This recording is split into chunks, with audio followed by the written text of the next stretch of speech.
Selamat pagi. Bagaimana kabarnya? Ada jalan tersendiri tadi. Gimana? 3 kali. Ada selamat siang? Gak ada ya? Selamat pagi terus ya? Berarti harus semangat terus. Oke, baik adik-adik. Yang di depan saya ini kelas 10 semua ya? Ya, oke. Yang pertama kami ucapkan selamat, adik-adik sudah bisa masuk ke SMA Negeri 1 Sedayu. Tepuk tangan buat kita semuanya.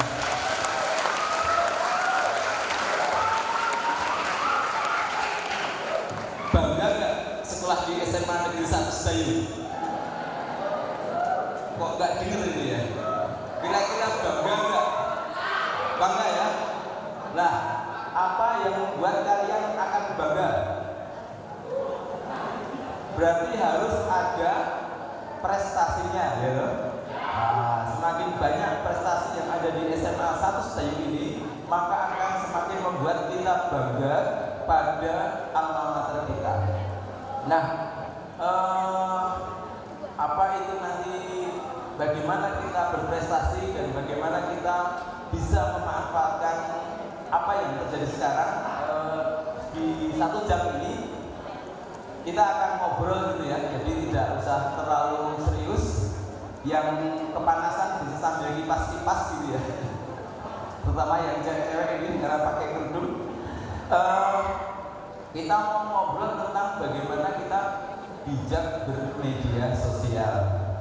Oke, siapa yang di sini punya akun media sosial? Bener nih, hanya dikit ini. Apa aja media sosialnya? TikTok? Instagram? YouTube? Facebook? Twitter? Telegram? Wah, ini yang Telegram mana ini?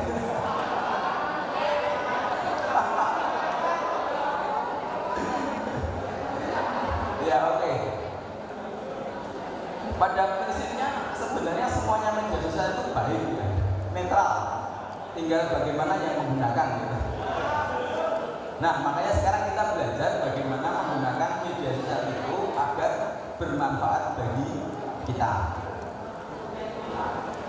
Nah, adik-adik, mungkin adik-adik lahir di tahun 2000 berapa ya? 2006, 2007 ya? Berarti baru kemarin ya. Mungkin adik-adik tidak mengalami perpindahan teknologi ini ya.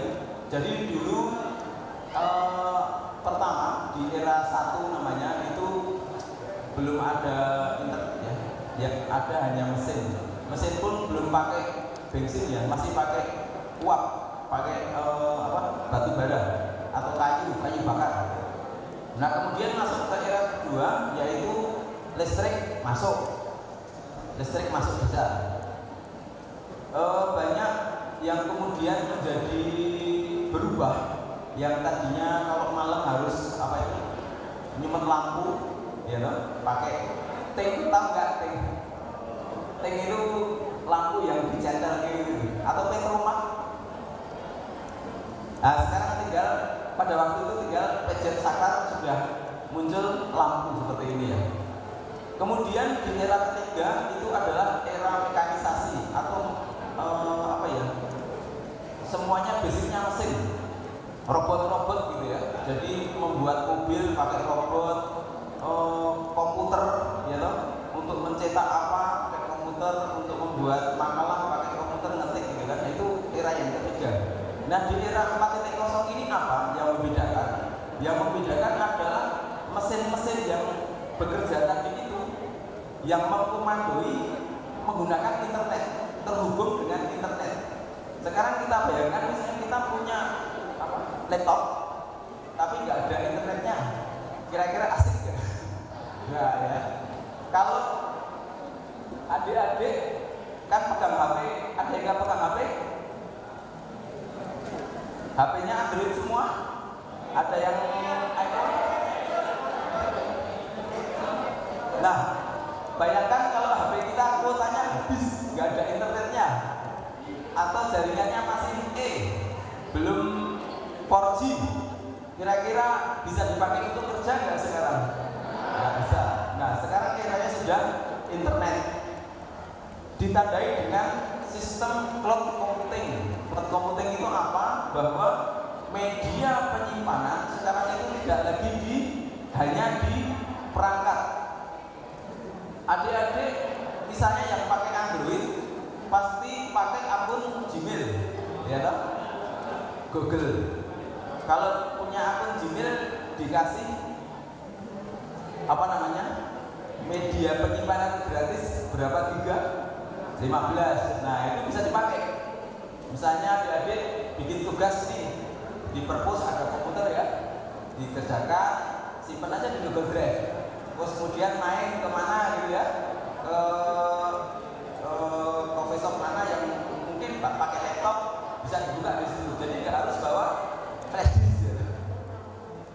Nah, seperti itu. Jadi lebih banyak menyimpan di sistem cloud, dan itu bisa diakses di mana aja. Tidak harus membawa flash disk, tidak harus membawa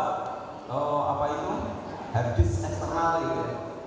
Nah, kemudian semuanya basicnya mobile device. Mobile device itu ya, mobile itu bergerak kemana-mana, device itu alat yang bisa dibawa kemana-mana. Jadi sekarang orang lebih senang menggunakan alat yang bisa dibawa kemana-mana. Misalnya laptop pun sekarang kalau untuk pekerjaan yang tidak terlalu spesifik, ya biasanya pakai yang kecil, tipis gitu ya. Atau pakai HP kalau bisa. HP sekarang sudah multifungsi, yang smartphone ya, bisa ngedit foto, bisa ngedit video, bisa untuk membuat dokumen, semuanya bisa. Dan itu lebih lebih menyenangkan, lebih fleksibel karena bisa bekerja di mana saja. Basicnya mobile. Kemudian IoT platform, ada yang tahu singkatannya IoT? Yang tahu dapat hadiah 1, 2, 3. Oh, nggak ada. Terima kasih. IoT itu adalah singkatan dari Internet of Things. Jadi ya kita yang saya jelaskan, semuanya menggunakan internet. Kalau nggak ada internetnya menjadi tidak asing lagi. Kemudian terjadi yang namanya multi level interaksi. Nah, kalau zaman dulu dan sekarang ini ya, di sini itu namanya interaksi head to head ya. Jadi kalau saya ingin ngomong dengan 150 orang, maka harus kumpulin 150 orang, ya kan? Misalnya di video ya. Nah, saya bisa berkomunikasi dengan 150 orang. Itu zaman dulu harus seperti ini. Tapi zaman sekarang kan enggak. Adik-adik bisa berkomunikasi dengan ribuan bahkan jutaan orang dengan metode yang sangat mudah. Misalnya mau ada rapat OSIS ya kan, karena kebetulan di luar jam sekolah bisa pakai Zoom ya. Kemarin juga pada waktu pandemi masih ada, sekolahnya juga pakai Zoom ya. Jadi tidak harus bertemu langsung. Dan juga pesertanya bisa banyak, bisa mengundang 100 orang, 500 orang gitu ya, tanpa harus orangnya datang. Kemudian juga misalnya adik-adik bikin konten, kemudian diupload di YouTube misalnya atau di Instagram, kemudian yang TikTok lagi. Mas siapa sih ya?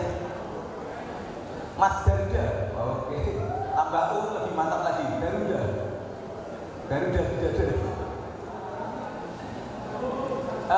Membuat postingan, ditaruh di Instagram misalnya, kemudian yang komentar banyak sekali, kemudian terjadi interaksi. Nah, itulah terjadi multi level interaksi.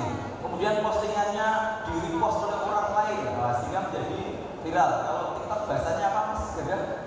FYP. Oke. Kemudian big data analytic itu begini. Jadi di dunia ini ada beberapa provider yang besar ya. Ya itu tadi Google misalnya. Google dia kita dikasih email itu bayar enggak? Enggak ya. Ya kalau mau yang hebat bayar, tapi yang basic enggak. Facebook dan IG itu kan punya Facebook ya. Termasuk WA. Bayar enggak? Enggak. Apalagi ya Twitter bayar enggak? Enggak. TikTok bayar enggak? Enggak.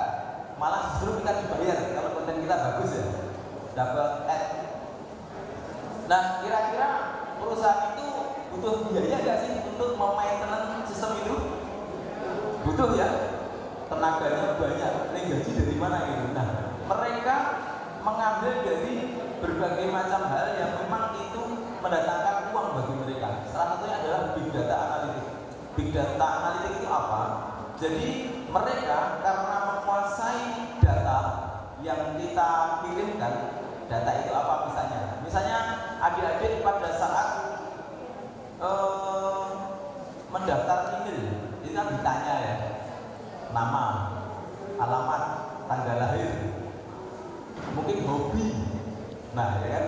Nah semuanya itu akan terkumpul di dalam tadi cloud computing itu. Dan kemudian Google bisa menyimpulkan, oh ternyata anak-anak di daerah Sedayu itu hobinya kebanyakan main futsal misalnya. Nah, atau sukanya camping misalnya. Nah, maka data itu akan dijual kepada perusahaan-perusahaan yang bergerak di bidang itu, sehingga dia akan promosinya ke daerah sini. Adik-adik kalau yang punya IG misalnya, kadang kan ada ya tahu-tahu konten apa muncul, yang kemudian ada tulisannya sponsor gitu ya. Berarti itu adalah konten iklan. Nah itu jadi misalnya ada konten sewa iklan sewa tenda camping. Nah itu akan dipost di daerah sini karena anak-anak sini sukanya camping. Nah seperti itu. Itu Google, Facebook, Twitter dapat uang salah satunya dari itu. Itu menggunakan pemanfaatan big data analytic. Jadi mereka karena mengumpulkan banyak data, kemudian dia bisa membuat sebuah rekomendasi. Paham? Kalau nggak paham bilang ya. Atau kalau mau langsung komentar bisa langsung ya. Santai saja. Baik, adik-adik, manfaat media sosial sebenarnya mulia ya. Sebenarnya mulia. Mulianya itu apa? Untuk menjalin silaturahmi, ya kan? Kita punya saudara di Jakarta, kita bisa komunikasi. Bisa untuk promosi bisnis mana? Wah, yang terakhir itu kan sebagai media promosi adik-adik SMA, apakah sudah boleh berbisnis? Silakan, ya kan? Bisa dimulai dari sekarang, kemudian bisa memanfaatkan media sosial. Jadi silakan media sosialnya dicari biar sampai followernya banyak gitu ya. Sehingga nanti bisa pada saatnya nanti serius ke bisnis, sudah tidak sekolah, bisa langsung go gitu ya. Jadi sekarang ini yang menguasai itu adalah yang punya follower banyak. Percaya nggak? Siapa kira-kira yang menguasai? Menguasai apa aja? Ya harta, tahta, dan wanita gitu. Ya orang-orang yang punya follower banyak, orang-orang yang punya pendukung banyak. Kalau politikus ya berarti pemilih, presiden pemilih, bupati pemilih. Kalau konten kreator ya berarti follower. Misalnya Raffi Ahmad, ya kan? Dia sekarang bisa apa aja? Karena dia followernya banyak. Atta Halilintar ya, walaupun kontennya kayak gitu, tapi followernya banyak. Oh ketawa. Ini gak direkam kan ya? Raffi Ahmad yang dari artis kemudian ada COVID, job meredup, dia bikin konten-konten kemudian viral. Akhirnya sekarang sampai beli klub sepak bola ya. Bahkan kalau nggak salah terakhir dia sudah merambah ke klub yang di Italia ya. Kalau tahu, ya beli saham. Mungkin sekarang sahamnya belum mayoritas, mungkin nanti akan lebih mayoritas ya. Untuk beli Bitcoin, hati-hati ya, Bitcoin sedang meredup. Nggak usah main Bitcoin, terlalu berisiko. Jadi yang paling berkuasa adalah yang paling banyak followernya atau yang paling banyak pendukungnya. Kalau untuk bisnis ya berarti pelanggan dia semakin banyak, itu yang pasti akan menang. Itu, jadi apa ya? Kemudian yang kedua sebagai media penyebaran informasi. Media sosial yang tadinya hanya untuk misalnya dulu ya pada waktu Anda belum lahir, saya sudah punya Facebook. Facebook kita itu gunanya untuk mencari teman kita yang hilang. Hilang itu misalnya teman SD gitu ya. Wah sekarang gimana ya? Kita ketik namanya kan. Karena dia juga akan mengikut dia setelahnya SD-nya di mana, kebetulan sama dengan kita, maka itu akan semakin mudah dicari. Kita ketik misalnya Anto, wah ketemu. Nah, kemudian bisa nyambung lagi. Dulu fungsi Facebook hanya seperti itu. Dulu sebelum Facebook ada Friendster, mungkin kalian nggak tahu ya. Nah kemudian berkembang media sosial menjadi itu tadi, bisa bisnis, dan yang nomor 2 juga sebagai media penyebaran informasi.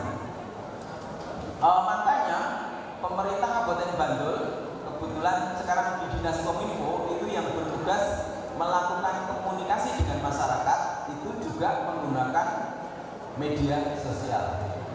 Sudah tahu media sosialnya Pemkab Bantul apa kira-kira? Ada yang tahu? Waduh, nggak ada ya. YouTube-nya Pemkab sudah tahu? Belum? Aduh. YouTube-nya Pemkab adalah Bantul TV ya. Nah, nanti setelah ini silakan dilihat ya. Sekarang sedang ada streaming pengundian hadiah motor. Nah, kalau nggak percaya buka YouTube-nya Bantul TV. Siapa tahu bapaknya yang dapat, karena ini adalah undian hadiah bermotor untuk pembayaran pajak bumi dan bangunan. Nah, itu pemerintah Kabupaten Bantul pun dan pemerintah yang lain, kabupaten yang lain, pemerintah pusat, semuanya juga sekarang mau nggak mau menggunakan media sosial, karena itu media yang paling banyak digunakan oleh masyarakat. Nah, selain tadi ya sisi positif atau sisi baiknya, ternyata media sosial juga ada sisi negatifnya. Apa itu? Yang pertama, bikin males-malesan, rebahan. Apakah di sini ada kaum rebahan? Wah, kok banyak ini? Ya, rebahan kalau sambil belajar, sambil bekerja nggak apa-apa ya. Oke, bukan mencari diskonan ya. Shopee kemarin habis ya dari berapa? 7/7/2022. Kemudian menjadi individualis karena sudah asik dengan medsosnya, dengan teman-teman yang jauh. Pada saat kumpul keluarga malah main HP sendiri. Harusnya kan ngobrol dengan sesama sepupu misalnya. Meningkatnya penyebaran informasi yang tidak benar, sering ini ya. Karena sekarang semua orang bisa memproduksi informasi, sehingga informasi yang tidak dapat dipertanggungjawabkan gampang tersebar. Maka teman-teman harus pandai-pandai dalam menyaring informasi ya. Munculnya budaya konsumerisme, yaitu karena ini tadi ya, belanja mudah, promonya juga menarik, sehingga terutama ibu-ibu ini mbak-mbak ya, kalau yang di sana ibu-ibu itu suka belanja. Kemudian sebagai alat untuk melakukan kejahatan, nah, ini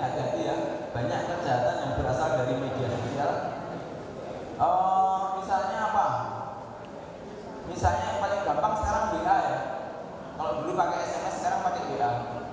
Jadi apalagi orang-orang yang terkenal ya, yang tokoh itu paling banyak dipakai untuk alat kejahatan. Jadi misalnya kita punya akun, ada orang kemudian dia bikin WA, foto profilnya nyomot dari si orang itu, kemudian dipakai untuk tujuan-tujuan yang jahat. Itu contoh ringannya seperti itu.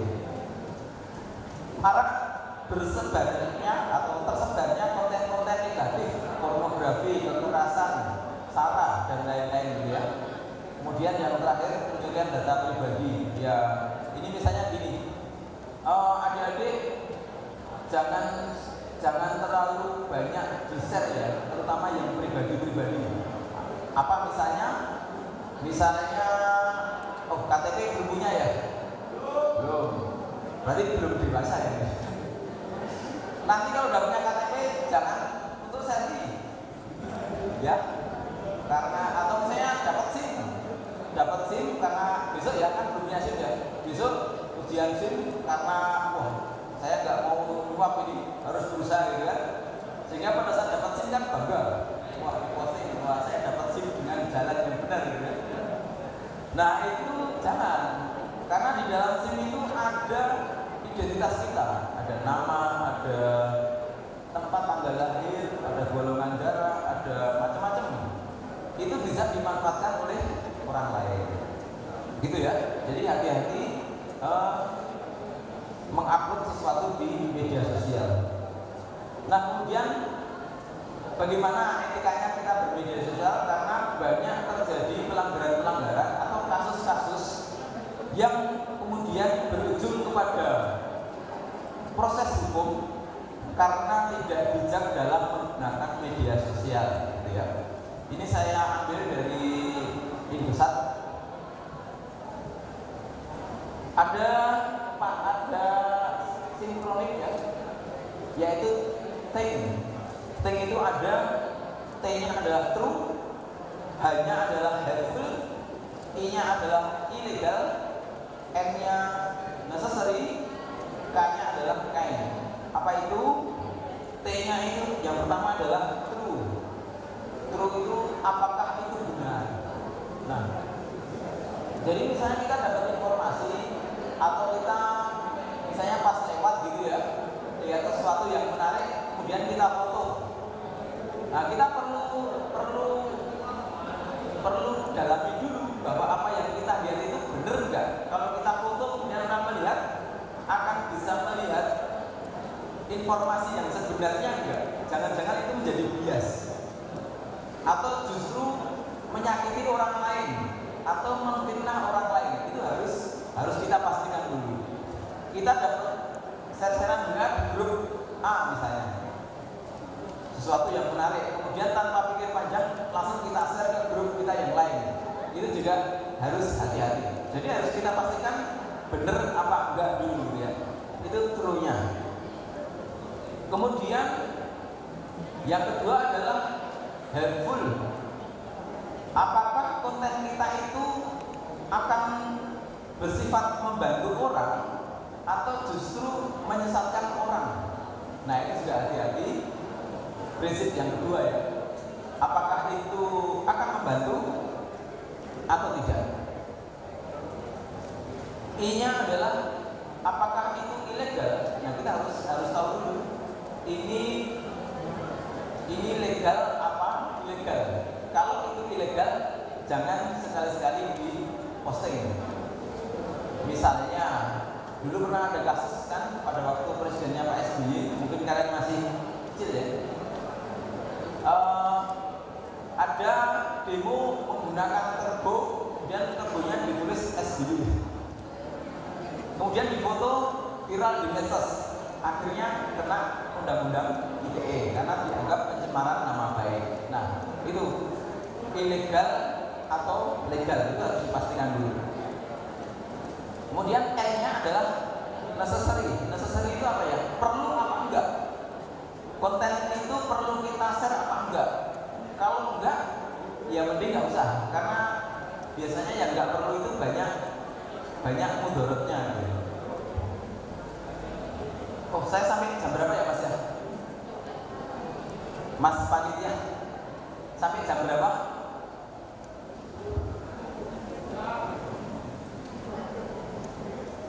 Sejaman kali ya. Nanti kalau udah mau habis diingatkan ya Mas. Tadi ya, perlu apa enggak? Kalau dalam bisnis pasti perlu ya, karena untuk jualan. Tapi kalau untuk yang hiburan-hiburan itu perlu kita tanyakan dulu. Kemudian kain itu mengandung kebaikan apa enggak? Intinya seperti itu. Jadi itu tadi konten-konten atau hal-hal yang seandainya kita memposting di internet, di media sosial itu menjadi salah satu panduan kita. Ada lagi 5 hal. Yang pertama adalah jaga privasi. Jadi tadi jangan terlalu banyak memberikan informasi pribadi kita di media sosial, karena semua orang pada prinsipnya bisa mengakses akun kita, meskipun kita tidak follow unfollow ya, tidak sebagai pengikutnya. Misalnya nomor handphone, kira-kira perlu nggak di media sosial? Enggak ya. Tapi kalau untuk bisnis boleh, itu harus ya. Alamat rumah, kalau itu media sosialnya hanya untuk hiburan, mending nggak usah. Tapi kalau untuk bisnis, ya karena orang akan datang ke tempat kita gitu ya. Jadi itu hati-hati terhadap data-data pribadi kita. Kemudian jaga keamanan akun. Untuk apa? Biar ya akun kita tidak bisa dihack oleh orang lain. Caranya gimana? Password ya. Password harus yang sulit tapi kita bisa melihat. Password yang sulit itu atau password yang bagus itu kalau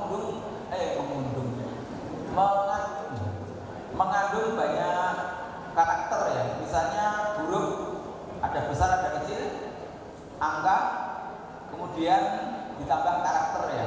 Misalnya tanda petung, pagar atau tanda tanya atau underscore atau bintang. Bintang bisa nggak ya? Termasuk nggak bisa ya?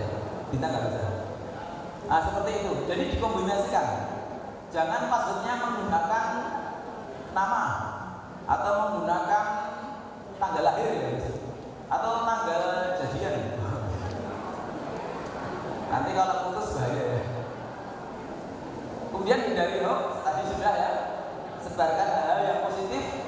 Dan yang terakhir adalah gunakan seperlunya. Kalau hanya untuk hiburan silahkan dibatasi, karena banyak hal yang lebih bermanfaat gitu ya, daripada bermain medsos yang hanya untuk hiburan. Kemudian hal-hal yang pantang dilakukan adik-adik. Yang pertama adalah memulai konflik.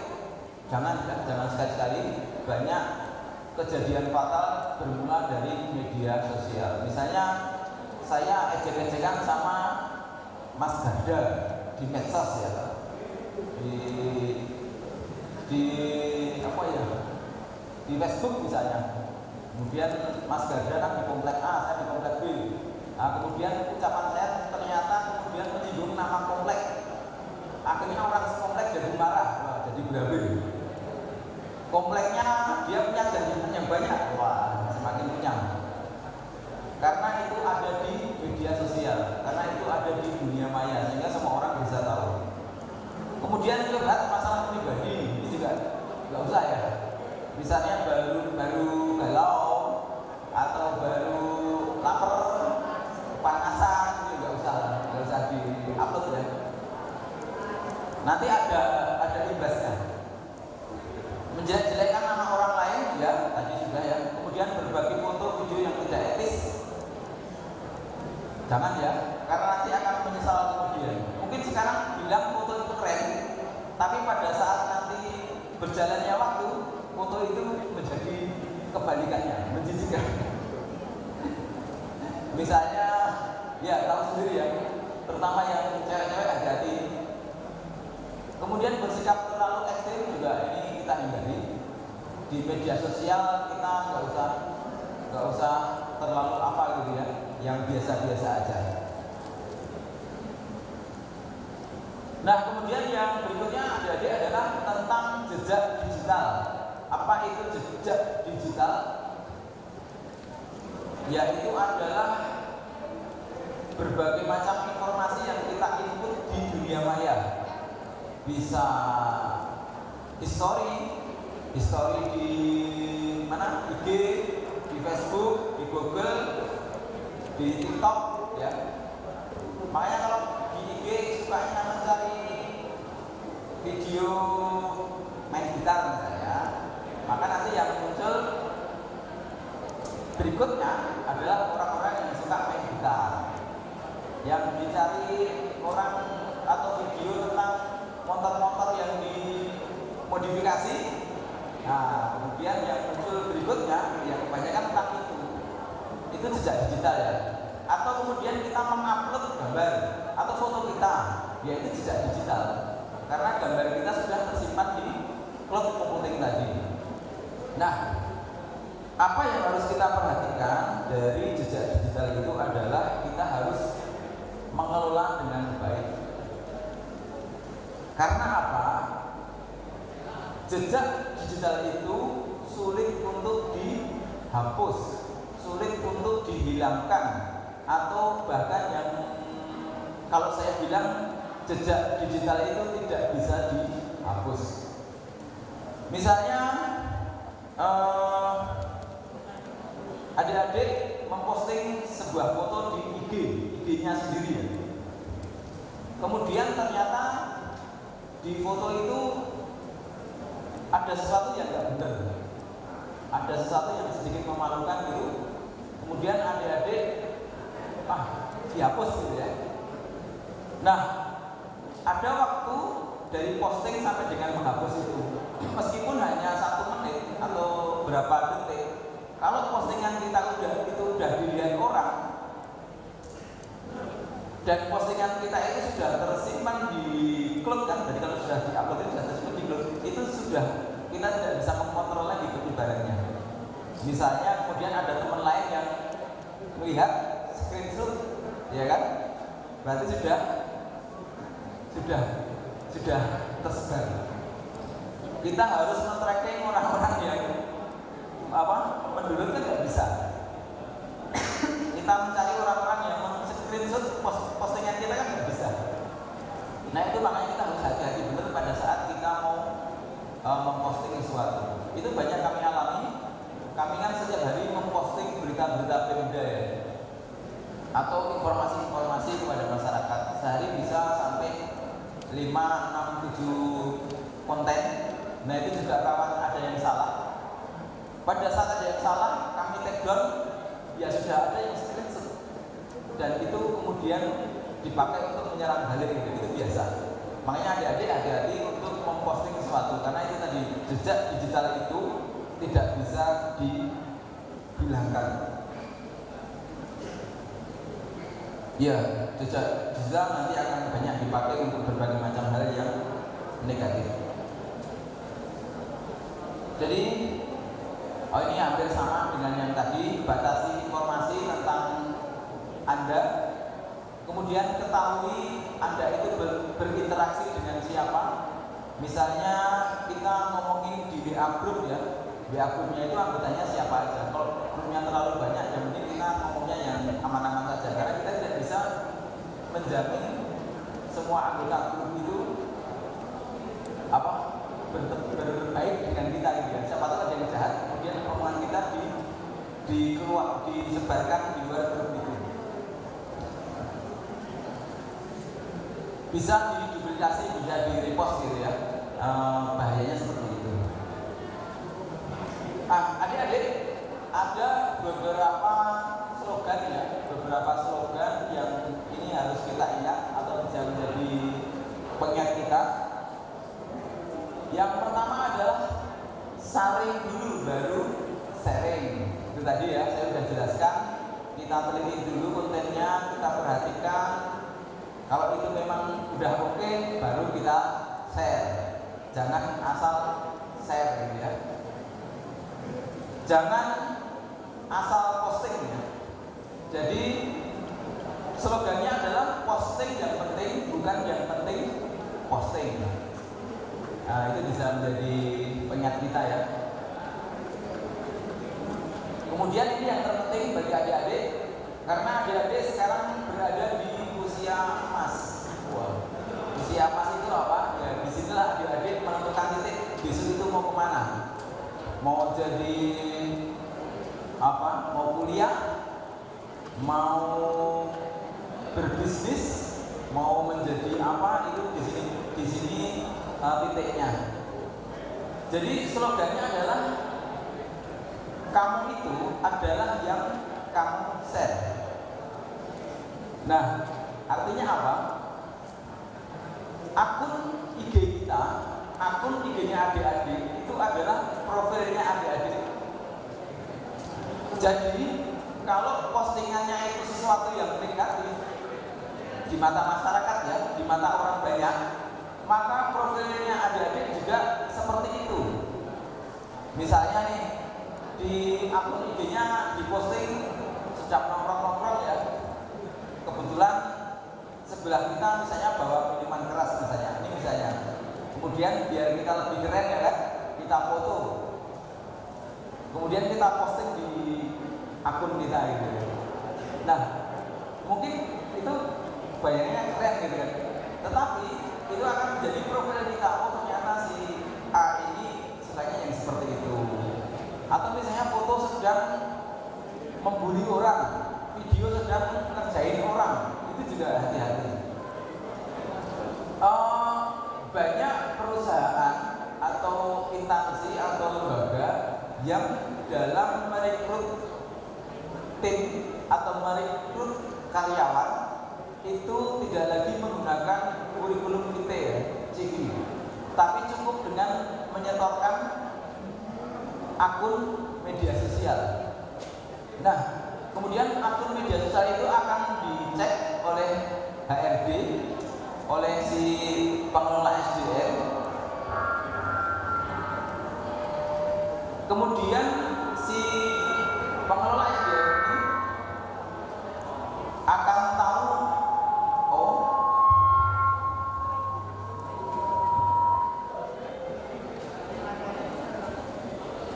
jangan kali ya.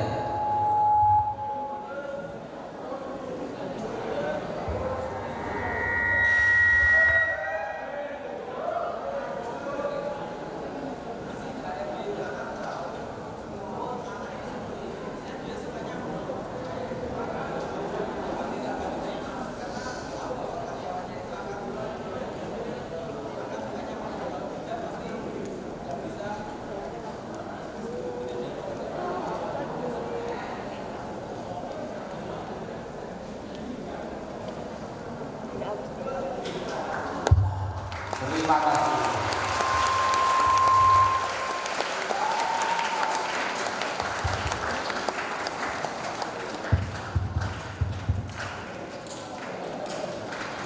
Di bawah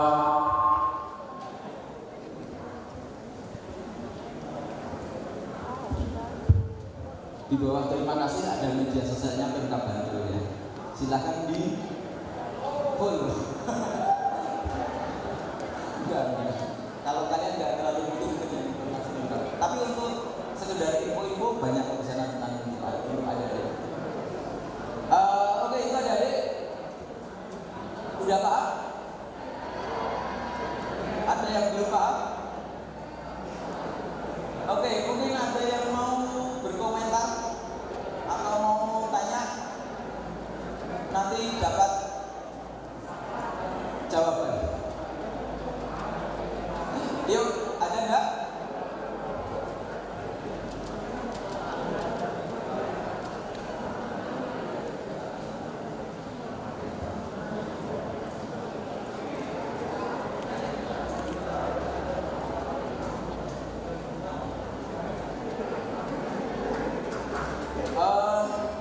Sini yang ada yang ini suka jadi konten kreator.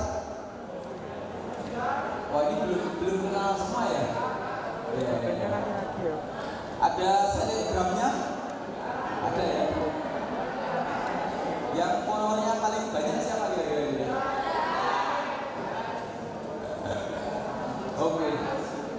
Jadi kesimpulannya dari media sosial itu ibaratnya sebuah pisau ya, bisa dipakai untuk hal-hal kebaikan ya, misalkan bisa untuk masak, motong daging kurban gitu ya, tapi bisa juga untuk berbuat kejahatan, untuk melukai orang gitu.